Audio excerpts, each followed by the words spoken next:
Are you learning English and wondering what real success actually looks and feels like? Maybe you're tired of just memorizing grammar rules and you want to know how to truly connect with people. Well, you're in the right place. Today, we're not just talking about vocabulary lists or verb conjugations. We're diving deep into what it means to be truly successful in English through communication fluency and social fluency. This is about confidence, connection, and navigating real-world situations with confidence and ease. So if you want to transform your English from just correct to genuinely effective and engaging, then let's get into it.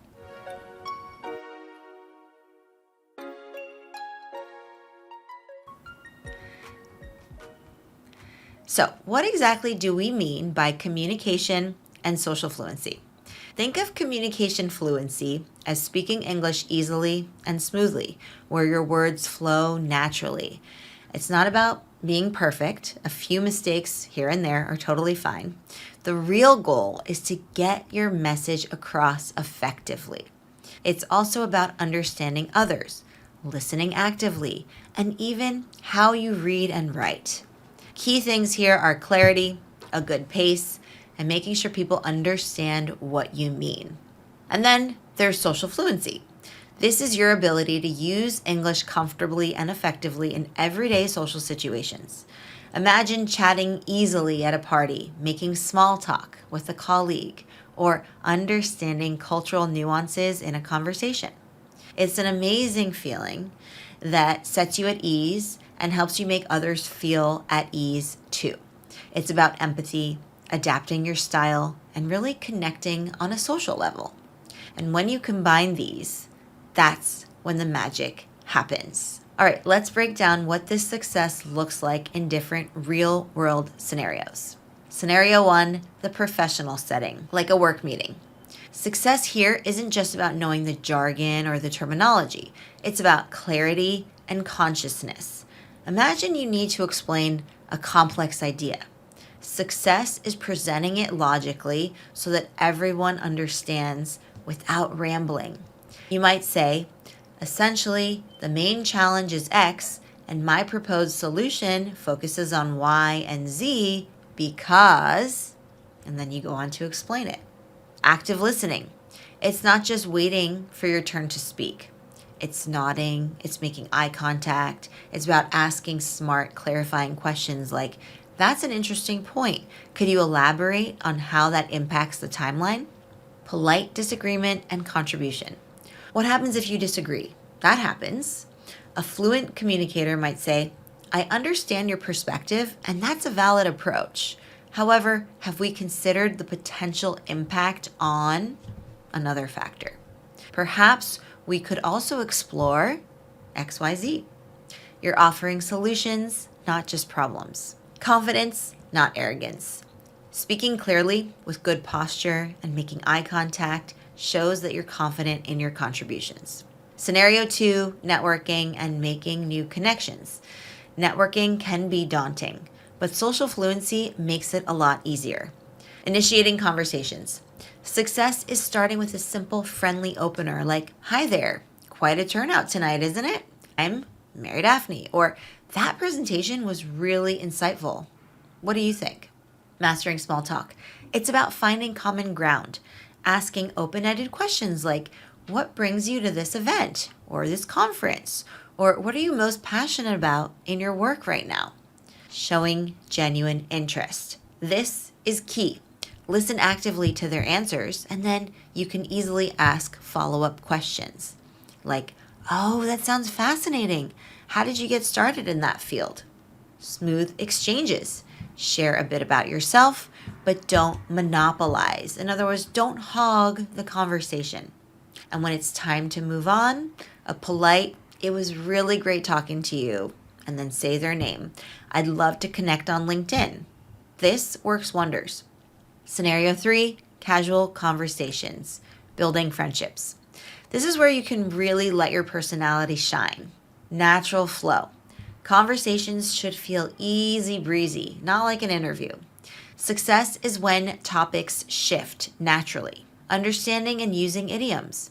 You start to pick up and even use common idioms and phrases correctly, like, oh, that was spot on. Or if someone's having a tough time, yeah, tell me about it. Or if you're hoping for good weather, hopefully the weather plays ball this weekend. Getting the humor. You understand subtle jokes, sarcasm when it's friendly and appropriate, and you can share a laugh. Reciprocity and empathy. You ask about their life, you remember details, and you offer support. How did that project go you were worried about? And you share about yourself too. Scenario 4, everyday challenges, like a customer service call. Even tricky situations show off your fluency. Clear and calm problem statement. Hello, I'm calling about an issue with my recent bill. My account number is blah, blah, blah, blah, blah. There seems to be an extra charge I wasn't expecting. Polite but assertive clarification.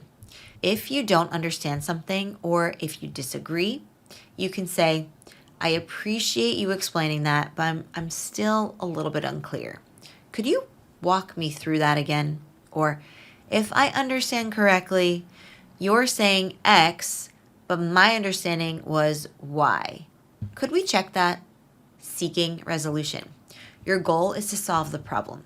What options are available to fix this? Confirmation. Before hanging up, okay, so just to confirm, the fee will be waived and I should see that reflected on my next statement. Thank you for your help. So when you put all of this together, what are the core pillars of this kind of success? Confidence. It's about daring to speak, taking that risk to speak, even if you're not perfect. Believing in your message. Clarity. Making your thoughts easy for others to grasp using clear language and structure. Active listening. Always. Communication is a two-way street. Really hear and respond to what others are saying. Adaptability. Knowing how to adjust your tone and style, whether you're in a board meeting or at a barbecue. Effective nonverbal cues. Your smile, your eye contact, your posture, they all speak volumes. Use them to connect. Cultural and social awareness. Understanding social norms, showing respect, and being sensitive to different backgrounds. Strategic language use. This includes a good vocabulary, natural sounding phrases, collocations, and yes, even some well-placed idioms. Smooth interaction management. Knowing how to start, maintain, and politely end conversations. Success in English communication and social fluency is so much more than just textbook knowledge. It's about authentic connection, understanding, and being understood easily. It's about feeling confident and at ease in a wide range of social situations. And you'll find that it is a journey, not a destination. So keep practicing, keep engaging, and focus on these areas. You will be amazed at how your ability to connect with others in English will grow. What does success in English look like for you? What are you working towards? Let me know in the comments down below. I would love to hear from you. And if you found this video helpful, please give it a thumbs up, subscribe for more tips and strategies, and hit that notification bell so that you don't miss out. Thank you so much for watching, and I'll see you in the next one. And for those of you who want ongoing support, live coaching, self-paced courses and lessons, and a community of people just like you, then you can sign up to join our academy, Explearning Academy, at academy.explearning.co. I'll see you in the next one. Bye for now.